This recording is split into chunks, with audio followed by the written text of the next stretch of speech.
Baiklah sobat semuanya, pada video ini saya akan berbagi update informasi terbaru sekaligus menjadi penyemangat dari teman-teman guru honorer yang mengikuti seleksi P3K Guru tahun 2023.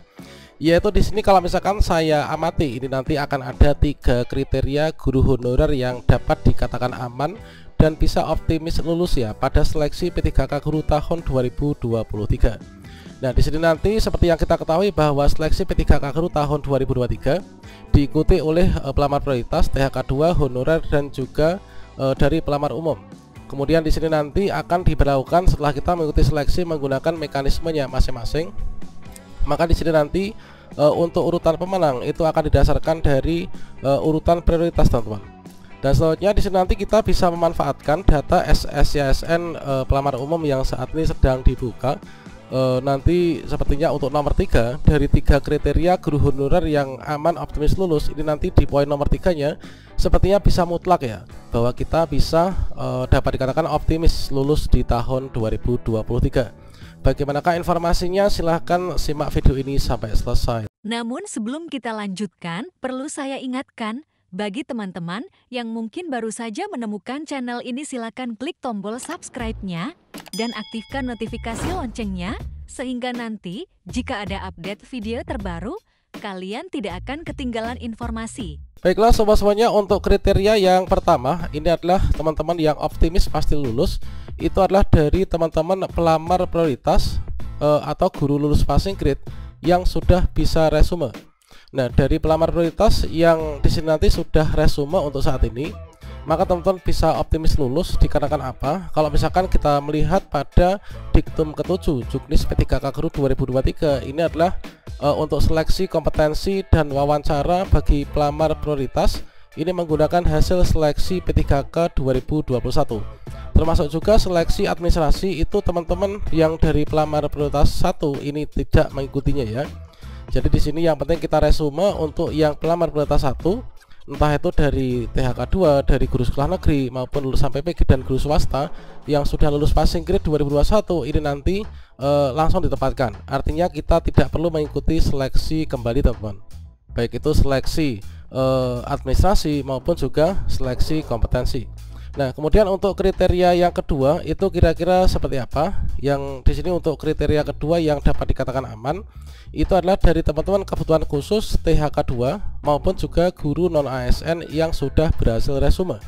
Kalau misalkan kebutuhan khusus THK 2 dan juga guru non ASN ini sudah berhasil resume, maka dapat dikatakan aman. Kalau misalkan kita nggak bisa resume, ini berarti kita nggak bisa melanjutkan mengikuti seleksi P3K Guru tahun 2023 ya. Nah, untuk kriteria yang kedua yaitu kebutuhan khusus THK 2 dan non ASN yang sudah resume, artinya di sini nanti kita tinggal menunggu saja pengumuman hasil seleksi administrasi. Dan yang jelas di sini ada perbedaan untuk teman-teman yang kebutuhan khusus ini berbeda dengan yang kebutuhan umum.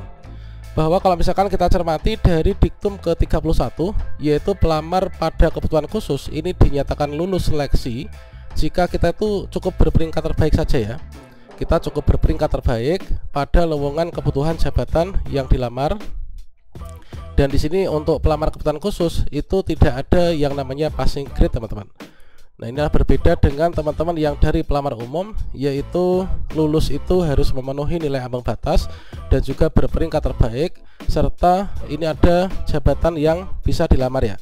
Jadi untuk yang kebutuhan khusus THK 2 dan guru non ASN ini juga sangat diuntungkan pada seleksi di tahun ini dikarenakan kita nggak ada passing grade.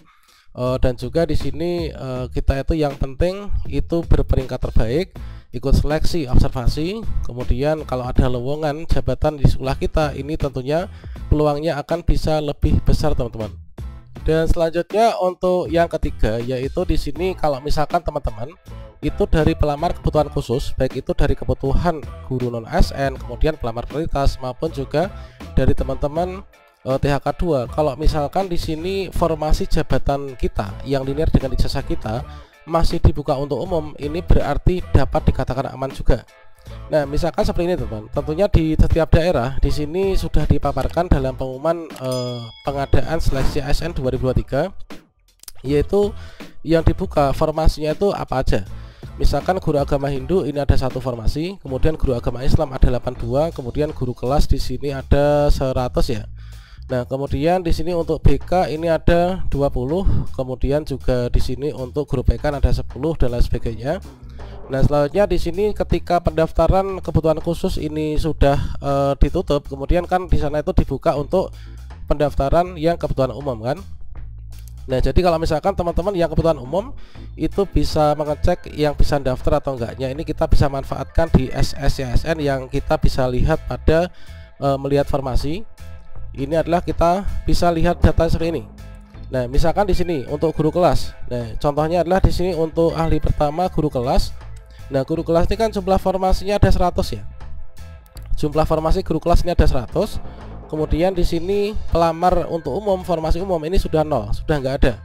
Nah, berarti di sini teman-teman yang kebutuhan khusus yang memiliki ijazah ahli pertama guru kelas yang dilamar ini, berarti kita belum begitu aman. Mengapa demikian? Tentunya di sini disebabkan oleh sudah habis formasi untuk pelamar umum, berarti di sini sudah membludak jumlah pelamar untuk jabatan ahli pertama guru kelas ini, teman-teman.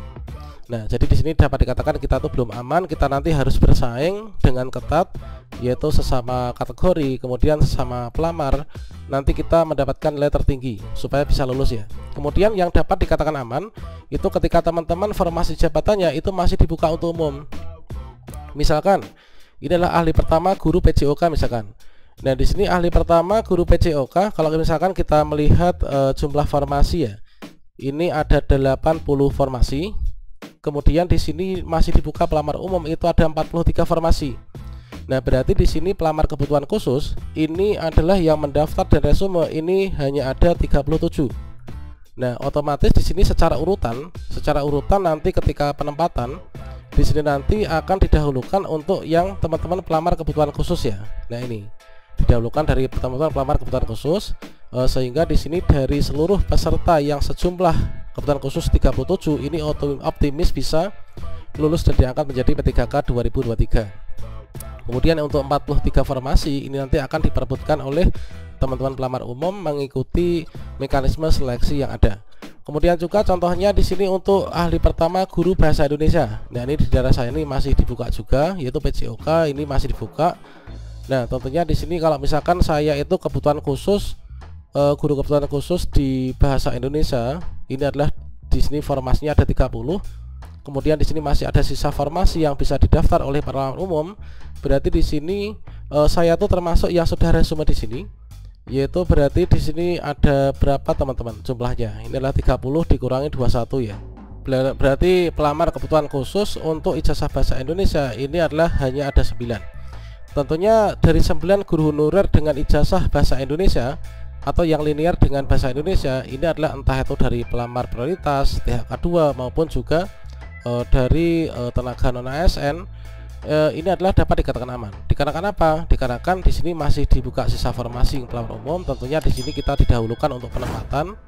Nah, ini teman, jadi 9 ini nanti dapat dikatakan aman. Begitu juga dengan formasi-formasi lain yang masih dibuka untuk pelamar umum. Tentunya di sini dibuka untuk pelamar umum, ini jumlah pendaftar di pelamar kebutuhan khusus ini sudah dipaskan ya, dari jumlah formasinya berapa dikurangi jumlah pendaftar dari pelamar kebutuhan khusus, kemudian sisanya dilamar oleh teman-teman dari kebutuhan yang umum ya, teman-teman. Nah, berikutnya di sini nanti mekanisme urutan pemenang itu adalah dari pelamar kebutuhan khusus dulu, dari pelamar prioritas, lulus passing grade, sisa formasi diberikan untuk yang pelamar THK2, kemudian honorer. Nah, itu teman. Oke, saya ucapkan selamat bagi teman-teman yang mendapati 3 ciri-ciri ini. Semoga sukses menyertai kita semua di tahun ini ya. Wassalamualaikum warahmatullahi wabarakatuh.